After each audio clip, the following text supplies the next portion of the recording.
Welcome back from the short commercial break. We are moving into our segment of Business Insight, and in the studio we have Kasozi, who work with Youth After School Initiative, and they were one of the exhibitors at the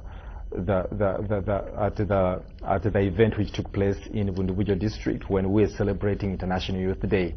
And they have a number of projects that have been able to interest young people to make sure that they remain productive and especially peaceful in their demonstration of both work and other attributes that contribute towards national development.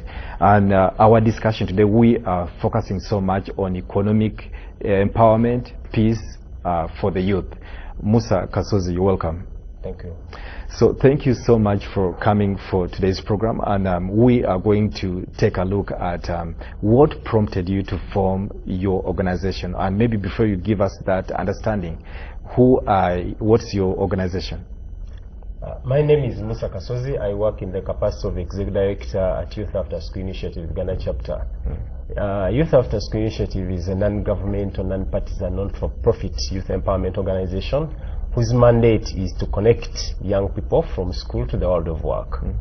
And thus we do that through engagement, capacity building, and connection to employment, apprenticeship, internship, and programs of the sort, building their capacity, employability skills, and leadership.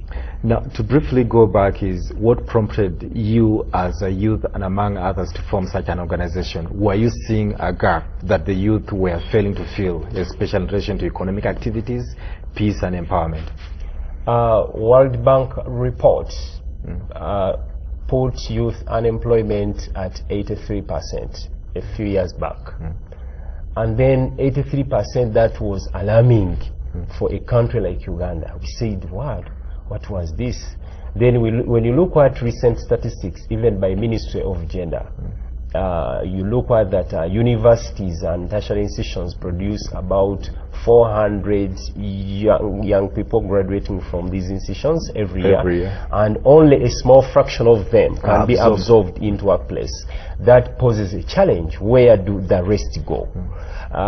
When youth don't work, it poses many challenges, including social ills such as gambling. They participate in violent activities, they participate in prostitution, the radicalization, all sorts of social ills you can imagine or think about. They can come handy as a result of unemployment. So we did not sit back. We said, what do? We collected among us some of our colleagues, and we said, let's have an organization which can enable the transition, which can build a bridge for easy transition from school to the world of work. So that there is that softer landing from school to the world of work. Today, we see many young people from school as they try to look for employment. Many employers want experience, and yet we don't have a school that particularly teaches experience. It is ideally meaning that we are discriminating fresh graduates from accessing jobs. True. We see some newspaper publications, their jobs with experience of 5 years. Now, where is a fresh graduate going to get a job in this country? That's why we come up with this kind of organization, not only to be a bridge, but also to give platform for the youth practice what they studied at school and to get that required experience which other employers may want to get. So that's a very good initiative. I'm looking at the areas of how do you register the youth? How do you get them to know about the initiative that you've started? Do you kind of like go to universities or public institutions or private institutions to make sure that you interest them to join you so that they can at least have something started? Yeah, I thank you. We met a team of UBC at the International Youth Day Bundubujo, and that's one of the fora. We reach out. Yes. You participate in international events? Participate in national, international, local, and all sorts of events. Our interest is, let's go and find where these youth are. Now, if we had not gone to International Youth Day probably to connect with UBC media personnel and other youth, probably we would not have been known even in UBC circles. True. But now that we went and we were trying to show the world what we do, we're trying to give testimony of the successes and achievements, because even His Excellency General Dr. Yoweri Museveni reached our stall, and if anyone of you could recall, we saw the footages were there. If anyone of you could recall, it's the stall where he spent most of his time on exhibitions, which meant there was value. But also not only spending his time there, it was the publication for the International Youth Day, which means he saw value in what we are doing. And from that incident, we are also receiving a number of calls for us to go and mentor people out there, because now people saw that President appreciated what we do. Now our assumption is what we are doing is good. Not only that, but we also reach out to these universities. We work with the Students' Guild. As many of the forums that you have established to make sure that you connect with the youth. Connect with the youth. For example, work with the Guild Day's office of Mackay University, because that's their office as students. We also connect with other youth agencies like Uganda Youth Network, like Teens Uganda, and those other other organizations for the youth, where we can reach out to the youth and give them these opportunities. We give them internship spaces, and then these are some of the fora that we go through to enable them to know that we have these spaces. We have also created a social media platform. Those among the activities that your initiative has created for the youth? Among activities, major key activities that we do for the youth, the principal one is socio-economic empowerment. Socio-economic empowerment. What do you do? Empowerment. We train youth in entrepreneurship. From school, and you want to start a job, do you have the necessary entrepreneurship skills that you need to start a job? Do you have the required discipline? Can you wake up early in the morning? Do you have consistently and go to work without necessarily giving some lame excuses, including jam, as if jam slips there? That it rained, but people in West world, there's snow and they still go to work. So those are some of the tips that we give young people, that when you choose to go to the world of work, it means serious business. Now that's all about entrepreneurship. Those are tips about entrepreneurship. Economic empowerment. Discipline, leadership. Can you start, manage, sustain, and grow a business?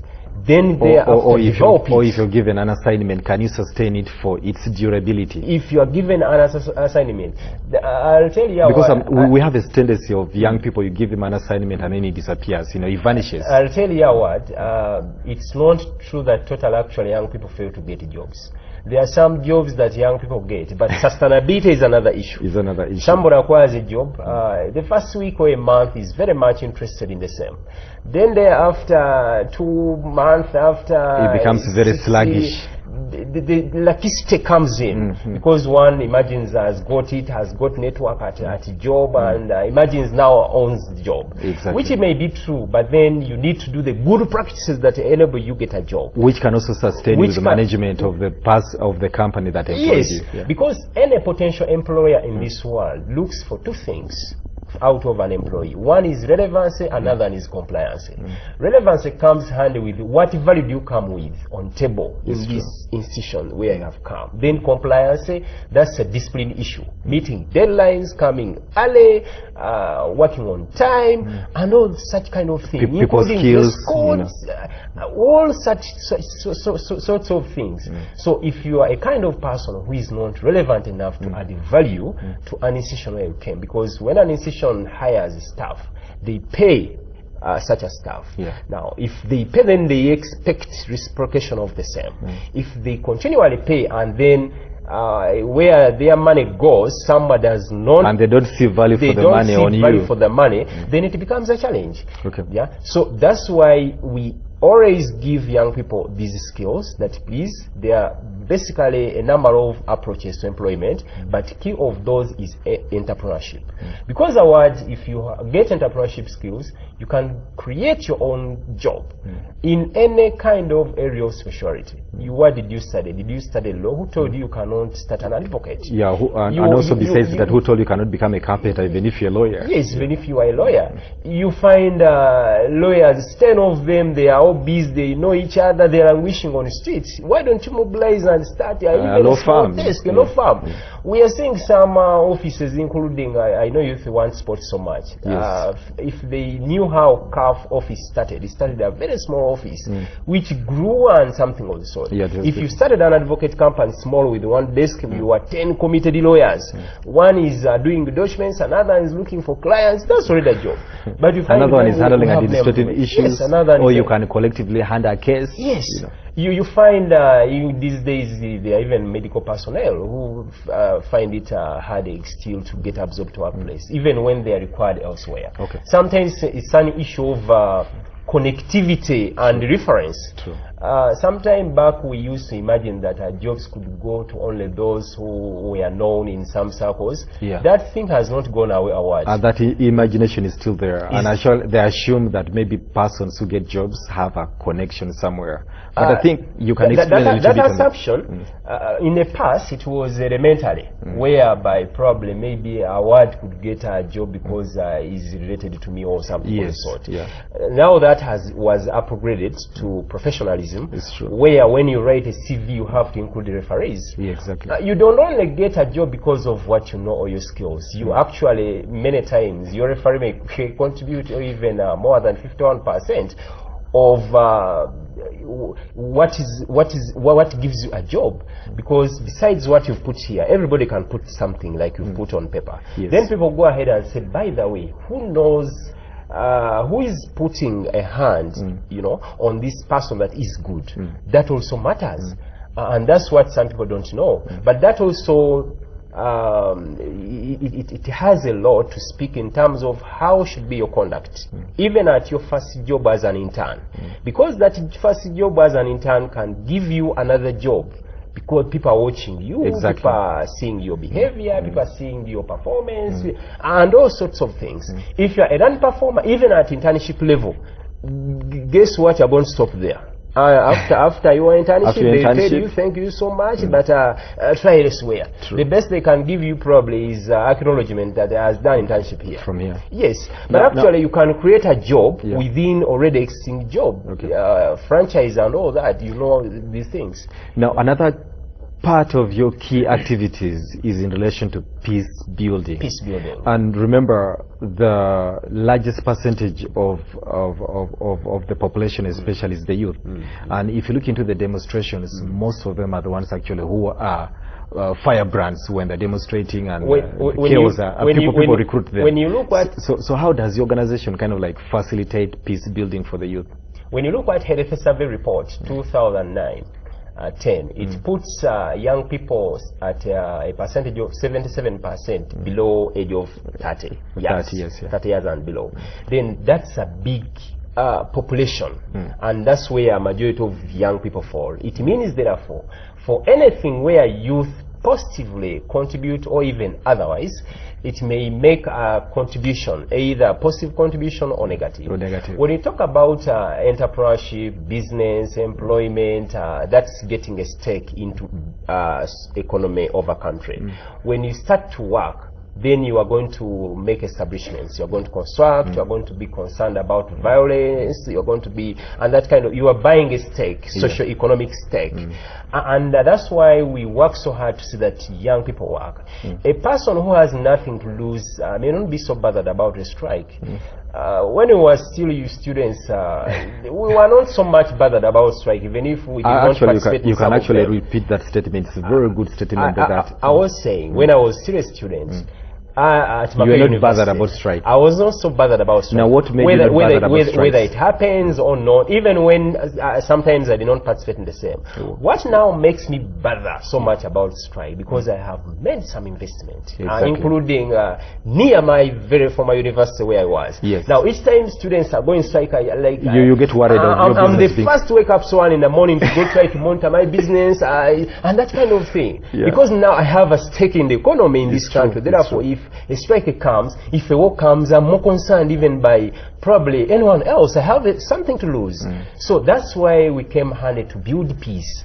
And we have participated in so many activities around this International Youth Day that build the peace. We went to Mountain of the Moon University in Fort Portal in partnership with the Uganda Youth Network. And we were telling the same to university students, please don't participate in activities of violence. Then we did a marathon here in Chambogo, recently concluded marathon.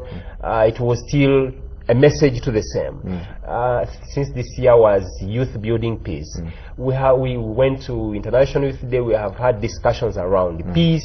We have had social media, messages about around peace. And now we are going to go to Kasese to do the same to secondary school students, to institutions, to communities, given the recent scenario which happened there, which was against peace, or which was a bit violent, and it contradicts with the principle of economic development. There is no country that can develop without peace. True. There are even countries that have oil and they are rich, but they are flying out of their country. If it was only money that mattered without peace, why would people from Arab countries that have oil would be so much battling to get a US visa? Where now Trump is also putting his hope that colleagues, you are so many now in my country, I need to protect also my jobs. So these are issues, and these are the messages that we pass on that people, peace matters. If you imagine your pocket has not become wealthier enough or that heavy, keep what you have as you work to get what you don't have. You don't have to first lose what you already have.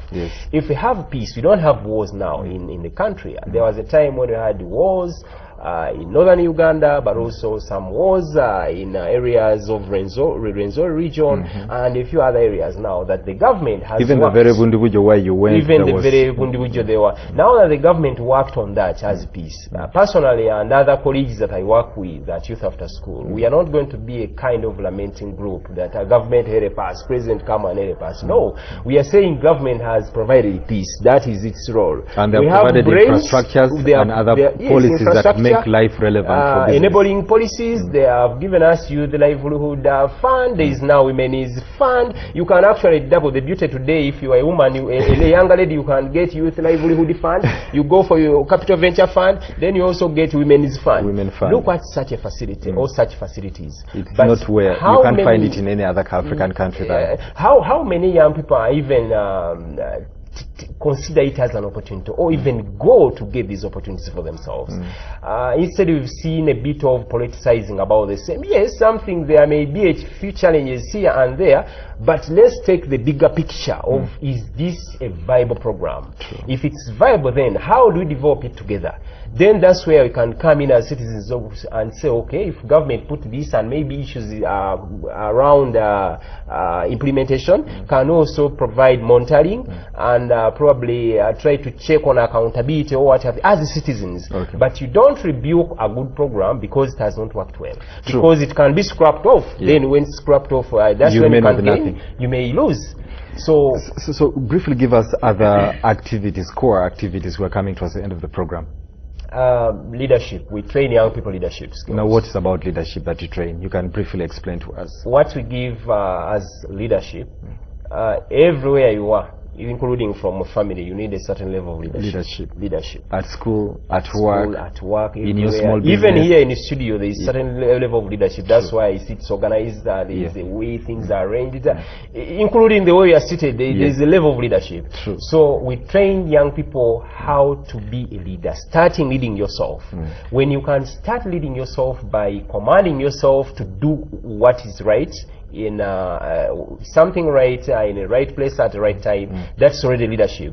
Then we go on sending levels, district, national, and even at international level, because there are two things that actually where the world govern world. One, it's economy, another is leadership. The economic substructure determines ideological superstructure. Ideology now, that's leadership. One leadership. can actually fail the other. If you have good leadership and you have a bad economy, economy can fail leadership, because now you may see countries that have resources may influence even your own policies here. Just like you've seen sometimes how procurement has not worked on well for young people, because a fresh graduate is competing with this talent company that has existed for over 100 years. That has expertise. Expertise. So now, maybe to ask you more is a kind of like, what do you aspire to put in place in the next few years from now? I mean, what are areas that you are going to interest yourself more? We are going to continue putting emphasis on socio-economic development of young people and leadership skills. For the next few years? For the next 5 years, because we have already made a 5-year strategic plan. Oh, wow. So that's beautiful. Those two things, we imagine once youth are in economy, they have a stake thereof in their country. Once we give them also leadership skills, because even these acts of violence and what have you, they also have a relationship with leadership. If you have a kind of leader who is going to command people to, for instance, ban people's businesses and what have you, it may pose a challenge. People may not invest in your country. If you have a leadership that may distract investors, whether local or international, people may not come to invest in your country, and you're losing jobs. People may go and invest in other countries where there is relative peace. That's why peace, economic empowerment, socio-economic empowerment, peace, leadership, those are key on our agenda. And they are last remark as we wind up, you have like less than 30 seconds. I send greetings to all my team members at Youth After School, Munira Narunga, Mwanawani Elias Chigonya, Shamim, Sika Sashraf, and of course my beautiful mom Aisha Nabanja, and the people of Uganda, young people in this country. Greetings to partners, Better Foundation, Uganda Youth Network, Government of Uganda, Ministry of Gender, Labour and Social Development, and of course now UBC, because they have hosted us. Actually, I was even going to ask you that. I've done so. Thank you so much. Sending contacts, young people can reach us on 07, on this phone number, 0751 999 363. Allow me to repeat it for young people to get pen and write. 0751 999 363. That's office line. Thank you so much, Musa Kasozi. He's one of those who are inspiring the youth to make them become economically empowered and also participate in peace building, and also be one of the mentors to be able to make sure that the society changes for good. And such initiatives can be able to be established all over the country to make sure that we remain productive. The youth become pro-development, that what has been put in place through development should not be destroyed. And that is Musa Kasozi and Youth After School, and we were able to discuss about the economic empowerment, peace building by the youth. Thank you for watching. You can be able to get me on Facebook, Howard Tumina, and then tweet me at Tumina Howard. We can be able to share with you more information about that. Bye-bye. Thank you.